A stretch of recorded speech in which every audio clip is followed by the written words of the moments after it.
Good evening, wherever you are watching us live. Today, we are so humbled and honored. My name is Michael Asante, and we are live at Accra Magistrate Court today. And we have an interview with a great her worship, Serwaa Adonteng. She's here live with us at the studio. And we're looking at marriage and the law. Marriage and the law. Kindly share this broadcast for someone to connect with you. You can also subscribe or invite others to join Asa TV as we take the globe for Christ. Wow, we are so honored to have you. Thank you very much. Finally, we are here. Hey. Forgive me. Thank you very much. It is also an honor to be here with you today. Yes. All for the mission of the Lord. Yes. Yes. Yes. This is her worship. Nana Adwoa Serwaa Adonteng. That is correct. At the Accra Magistrate Court, Ajabin. Yes. And she is the one, just judge here. Yes. A judge here. So, correct. I have met a young, intelligent judge. In fact, I have not met any young person who is a judge like that before. Yes. So God bless you for availing yourself. Thank you. To serve Ghana. And as I came, I saw a lot of awards displayed. So you could see that the intelligence is there. You are a brain. God bless you for your brain. Your blessings on me today. So, who is Nana Adwoa Serwaa Adonteng? Yes. So I am first and foremost a mother, a wife. I'm also the magistrate here at Ejabin Court. I'm a lawyer of 10 years practice, and then I have been at the bench for about 2 years now. Yes. I am coming from Assemblies of God. Oh, Gaga. Watch out. This is big, watch out. Hey. Wow. Yes. But I now fellowship with Prophet Ishmael Pupulampo. Okay. At Encounter with Christ Chapel. Oh, okay. At Adenta. Adenta. Yes. But my love for God surpasses the church or the training I had.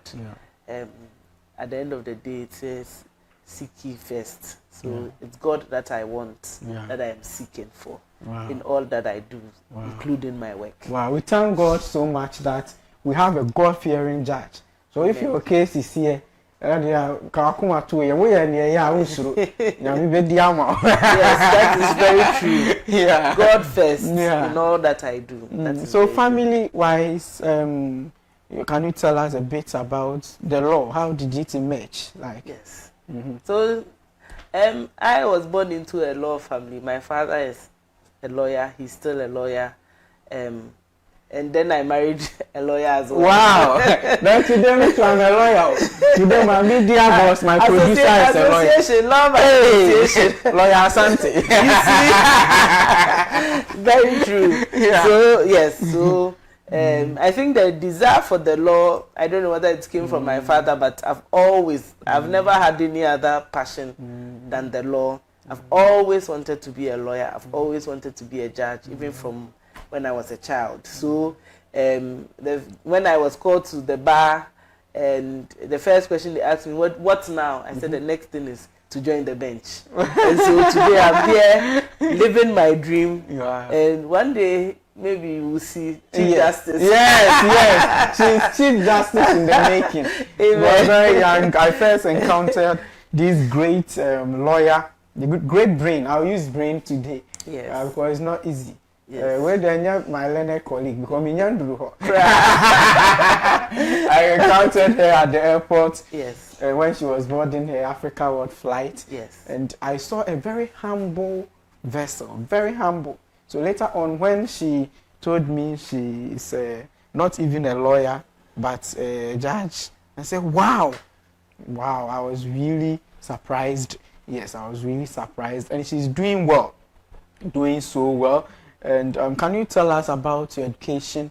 When I came here, I've seen some awards. So we started from the infancy. 2012, I know I started the award. I went to Wesley Girls. I'm a proud girl.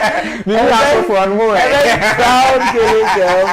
From there, I went to KNUST to do my LLB, the Bachelor's of Law, and then I went to School of Law. And then, as you can see, I did my best. I made one of the best students, and then I joined private practice with Obin Sechi and Sopojo.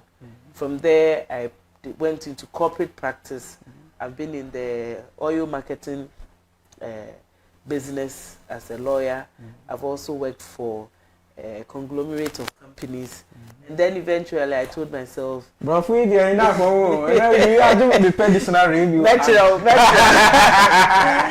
told myself, it's time to do what God called me to do, which is join the bench.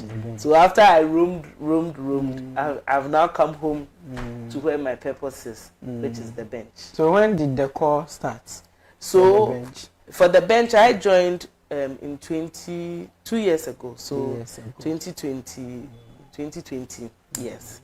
So 2 years ago. 2 years ago. Yes. And prior to that, I was a private lawyer. Lawyer too. That is it. So I'm still a baby. A very small baby. Intelligent lady. Thank you very much. Your write-ups, we love them much. so much. Thank you very much. So today, our main focus here is marriage and the law. Many want to get to know about marriage. You know, marriage is something God Himself instituted, and it's a requisite for everyone. Right? Yeah. Not everyone. Very soon. Amen. You will be the chairperson of my marriage.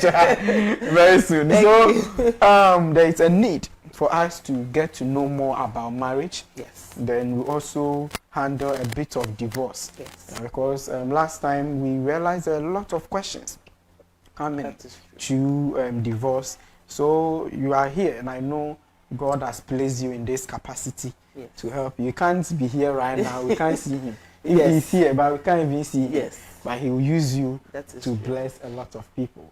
We saw your picture with the IGP. You were everywhere. Yeah. So, what is marriage, if I may ask? Marriage. So, you know, marriage under the law is a union of a man and a woman in accordance with the law. I will try and limit it to marriages under Ghana because it's so broad. What we consider marriage in Ghana may be different from another jurisdiction. So I will try and limit myself to Ghana. So in Ghanaian law, marriage is a union between a man and a woman in accordance with the law. When we say the law, because we all come from different customary backgrounds. You may be an Akan, but you are an Equiapem, or you are an Ashanti. You have a tribe you come from, you have a clan, you are matrilineal, you are patrilineal. So all of these determine the kind of laws that will be used to assess your marriage. So we have 3 types of marriages in Ghana. We have the customary marriage, we have the ordinance marriage, which we call the wedding or the engagement. Then we have the Muslim marriage, the Islamic marriage. Aside the court or the church wedding, which we call the ordinance marriage, the other marriages are polygamous, potentially polygamous, meaning that the husband is allowed to take on more than one wife. However, with the ordinance marriage, which is the church marriage, the engagement, I want to stress it here that engagement is a marriage. It is not, it is a marriage, that is what we call the customary marriage.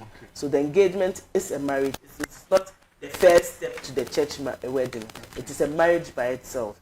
So either you do it in the church, you do it at AMA, or you do it at a court. That is the ordinance marriage. That is the one man, one woman. That is the one that the Abrofo and because they were practicing monogamous marriage, when they brought that marriage to Ghana, we adopted it. We do one man, one woman. That is why when you do the customary marriage, which is a polygamous marriage, and the engagement, and you change and you add on and come and do the court marriage and you sign, you no longer can marry more than one. You now have to marry only one woman. And it is actually a criminal offense when you have married under the ordinance to marry more than one woman. It's called bigamy, and they bring them to court all the time. People think, oh, but it's because the person has not been brought to court. But once the law grabs you for having committed the offense, once you've committed the offense, you have to deal with the law. So you have a right. You have 3 options. You have a right to marry under your customary practices, or you want to come into the law, you marry one man, one woman, or you have a right to marry Islamic, which is also a polygamous marriage. But once you want to come under the law, it is one man, one woman. That is marriage under Ghana law. Under Ghana law, it is one man, one woman. That is biologically defined. Under Ghana law, it is between a man and a woman. A man and a woman. A man and a woman. But the number of women is dependent on the kind of marriage you did. Okay. So if you want to have more than one woman, then you cannot do the ordinance marriage, which is the court marriage or the church marriage or the marriage at registrar generals or the district assemblies. That is the one man, one woman. So under Ghana law, it is a marriage between a man and a woman. The number is what will be determined by the marriage. Yes. So if you want, you can do the engagement. Once you've done your engagement, you register it, you are free to marry more than one woman. The test is that it is only the man who can marry more than one woman, because it is a polygamous, allowing multiple wives. It does not allow the woman to marry more than one man. So that is the law. 3 types of marriages: ordinance, customary, and Islamic marriage. Okay. Yes. So what is the process of registering marriage? Yes. In the court? So in the first place, you only qualify to marry in Ghana when you are an adult, which is 18 years. However, up until the age 21, so between 18 and 21, you need parental consent. If you are 21 and above, you don't need parental consent. However, we all come from a home, a house, a family. So, even of the 1992 Constitution recognizes our customary practices, a customary law as a source of law. So you cannot tell me you come from a family and you are going to marry and your family is not aware. But, you know, because you are now an adult and you have a right to take your own decisions, the law allows you to come and marry under the law without parental consent. So the law is that you have to be an adult to marry. You have to be a man marrying a woman or a woman marrying a man. You know, you have to also be, you should have satisfied the requirement. You have to have lived in the area where you want to marry. So you want to marry in Carnation Pentecost Church. You have to have lived in that district for at least 3 months. So that, you know, you are not marrying from in Carnation. Serwaa ware crowd. Chebi baby, and I will share that back Carnation Abeware. You know, so they want to know that you've lived in that vicinity for a while, and then you put your application to the registrar. You notify the registrar your name and whoever you intend to marry. They will publish it for 21 days. As soon as he wants to marry this woman, does anybody have an objection? If after the 21 days nobody comes, then they will issue you your license to marry. Normally, when they issue you the license, when we go to the churches, that's when the churches will say, does anybody have an objection? That is allowed. But the trick is that if you raise that objection in church, to the embarrassment of the couple, hey, I have a problem. Oma me say, aware will fee, mene wafa, me baba no. Wama me say aware will fee, be ma no me tuya ni tinsa. You should have done that when they did the publication. Maybe for some reason you were not able to do so. So now you want to do so. If that objection in the open court, in the open church, is not valid, they can sue you for the embarrassment. Okay. So you don't just raise your hand in church and say, oh, no problem. And I say, you know, it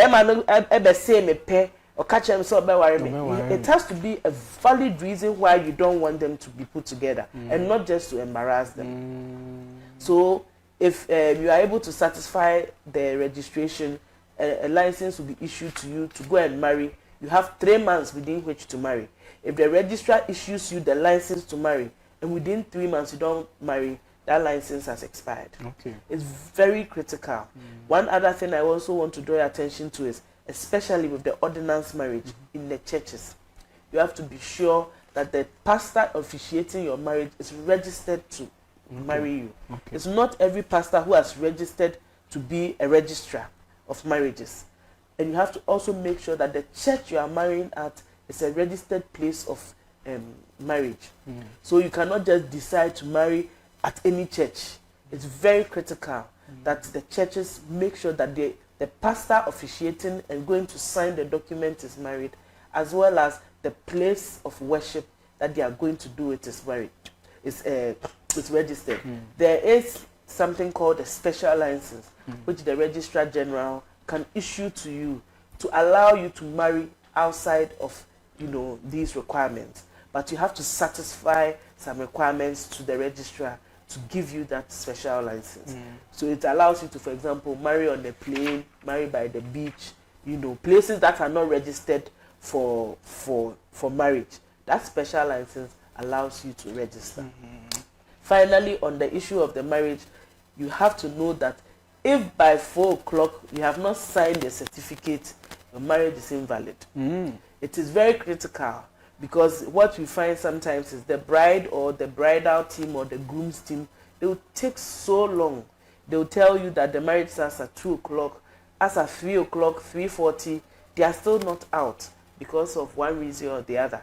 Then by 4 o'clock, they are there. If you are there, then the church must immediately make sure they sign. Because after 4 o'clock, that is an invalid process. You can do the whole ceremony, but the signature must be signed before 4 o'clock. How would you determine that the person is signing before or after 4 o'clock? Or you present it? Say you will send your certificate. The certificate doesn't show the time. Okay. But one of the things I have missed is that every marriage, 2 witnesses from each side. Okay. So apart from the person officiating the marriage himself or herself, then the couple, each side needs 2 witnesses. That is per law the number of people needed for an ordinance marriage to be valid. You don't need family members, a lot of family members. By law, you need the people I mentioned. Everybody else is coming to support, to show love, to come and be a witness. So you have a friend who was at the ceremony. As at 4:15, you are still singing praises, doing your collection. Then they say, the bride and groom are now going to sign. That's at 4:15. Maybe no issue comes. But if in future someone says, you know what, I just realized that 2 people signed your signature at 4:15 and makes a case either at the district court or at the Registrar General, it could be an issue for determination. Because the law says you should be married before 4 o'clock. Not the whole process. When we talk about the marriage itself, it means that at the time you are signing, that you are a married couple. Because I can say I do, you say you do. But what about, for example, I collapse before we sign? Just because I said I do doesn't mean we've married. It's true. Because I collapsed, so I've not appended my signature.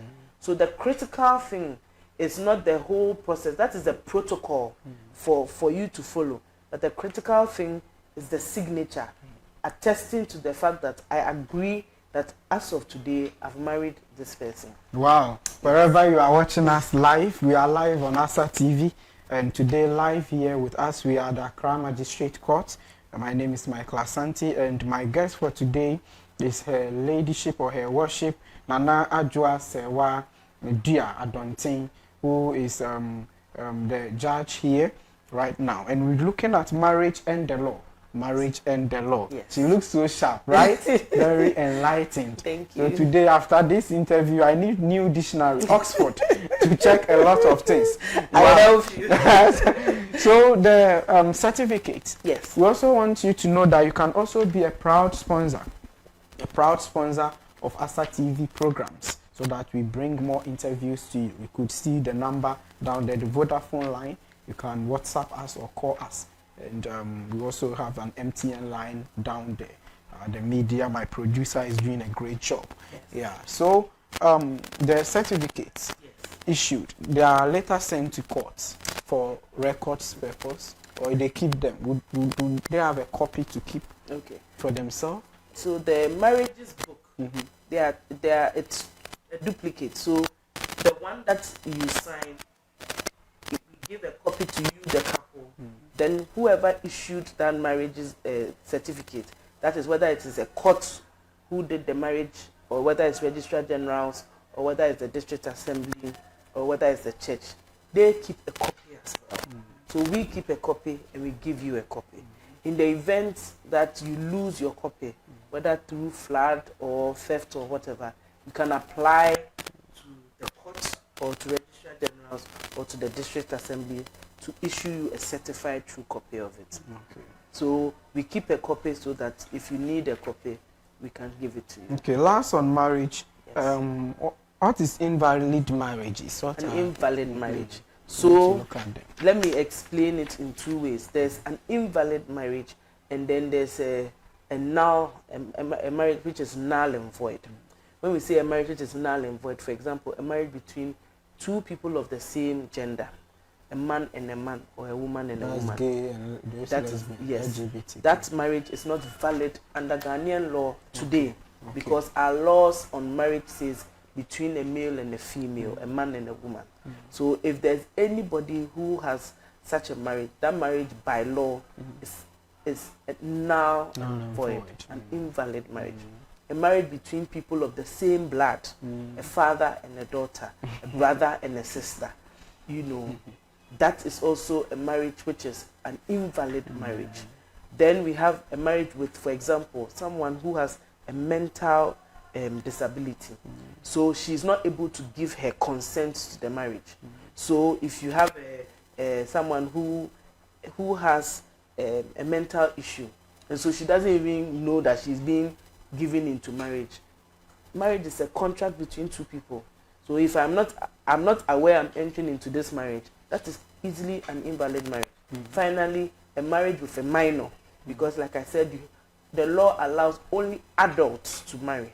So if the person is 17 years, that's a minor. That is immediately an invalid marriage.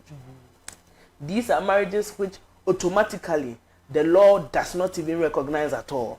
So when such an issue comes, that is between a man and a child and his daughter, of course, immediately that marriage, that's what we call annulment. We will cancel the marriage as if it never happened. Then we have voidable marriages, which is the marriage is good until an issue arises. Okay. So if you marry, the law expects you to have sexual relations to cement the marriage. So if you marry and you don't have any sexual relations within 3 months, that is a marriage which can become a voidable marriage. Which is a voidable marriage, meaning that if one of the parties comes and says, "Yeah, worry krano in shiada, I think I want out of this marriage," that marriage can be, cancelled. Also, if you marry after the 4 o'clock, that is, it doesn't mean that the marriage never happened. It means that it can be an issue for you. Or if you married at 18 without consent, like I said, you need to give consent. That is also a voidable marriage. And then finally, if you are able to prove, for example, that the relationship is not as close as a father and a brother, a father and a daughter, but the way the bloodline is, you are not comfortable with it, because the mpese moja ebeshia afra, that is it. So the void, invalid marriage need the HSA. Ya cancel court fan to say record na certificate in the mount. And secret. Yeah. It's a gift for one how. Yes. You don't. No, my lawyer. Normally, they don't. I don't know of any such marriages, but I don't think any court so far has. My court, we've never granted such a marriage, but I don't know of any such marriage being registered by this court. Yes. So that is an invalid. This is also an invalid marriage. Okay, so we'll touch on divorce. Yes. Before that, I want to look at cohabitation. Okay. Is cohabitation considered as marriage. Not at all. So, like you said marriage, and then now you are saying cohabitation. Two different words, meaning that they are not the same. It's quite unfortunate, but many of our mothers, our aunties, our sisters have been in relationships for years, and sometimes they've even given birth with the man for 10 years, 20 years, 30 years. They've lived like husband and wife. Everybody knows them as Obine Neyere, but the man has not performed the marriage rites to take that woman as his wife. That is what we call the cohabitation. You have wasted your time, because the law does not, as at now, there's a law being considered to recognize such relationships, but as at now, it's not yet been passed.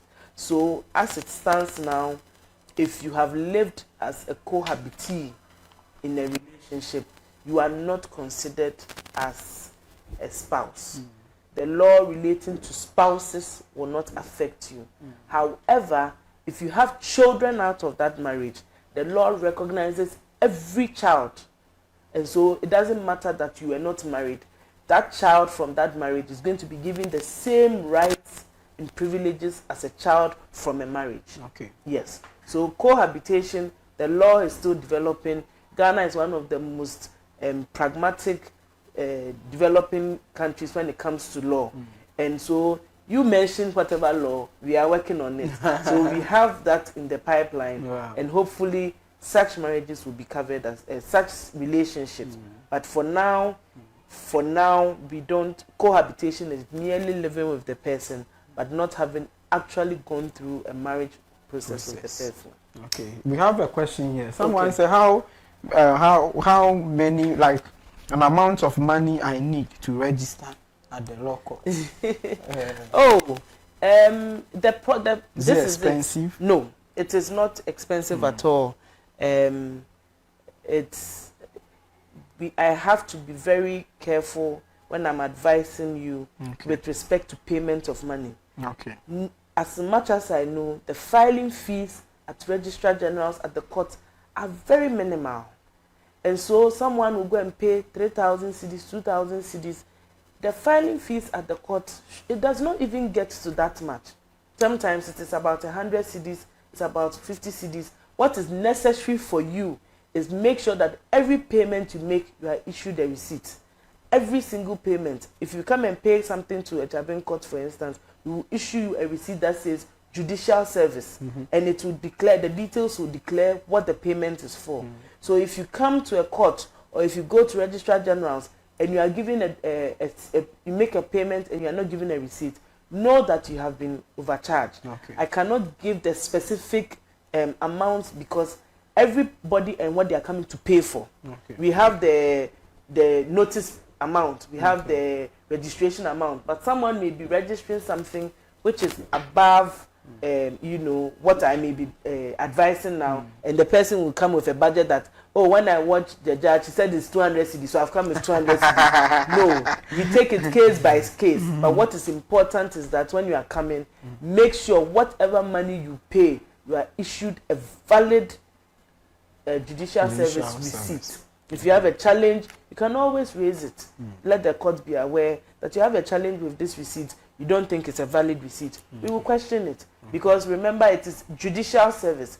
We are rendering a service to Ghanaians. And so we are accountable for our service. So if you are rendering a service and you think you are being overcharged or you are paying something which is not licensed to be the fees, we will make sure we correct that for you. For you. Okay. Yes. Yeah.